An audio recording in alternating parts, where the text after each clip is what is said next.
मी लावली गाडीला चावी आणि गाडीवरती बसून निघालो आपल्या कर्मभूमीवरती. आपल्याला आज काही सुट्टी नाही. आपला चालू आहे हरभरा काढायला.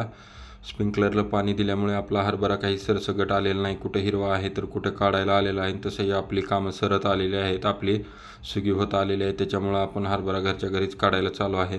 हे आहे कांद्याच्या बुडक्या लावलेल्या. आपण कांद्याचं रोप यावर्षी घरीच तयार करणार आहोत. सध्या कांद्याला मार्केट चांगलं आहे. यावर्षी कांद्याला मार्केट असल्यामुळे नक्कीच पुढच्या वर्षी रोपाचे भाव वाढतील याचा अंदाज लावून घरीच रोप तयार केलेला आहे. तोपर्यंत दादाच्या शाळेची सुट्टी झाली होती. चला म्हणलं दादाला आपण घरी घेऊन जाऊ.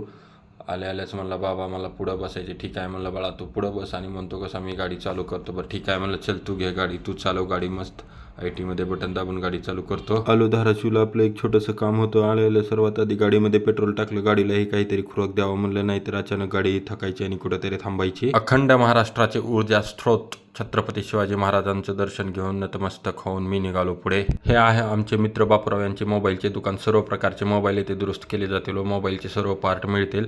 ॲड्रेस आहे बुलढाणा कोऑपरेटिव्ह बँकेच्या खाली बनसारी कॉम्प्लेक्स.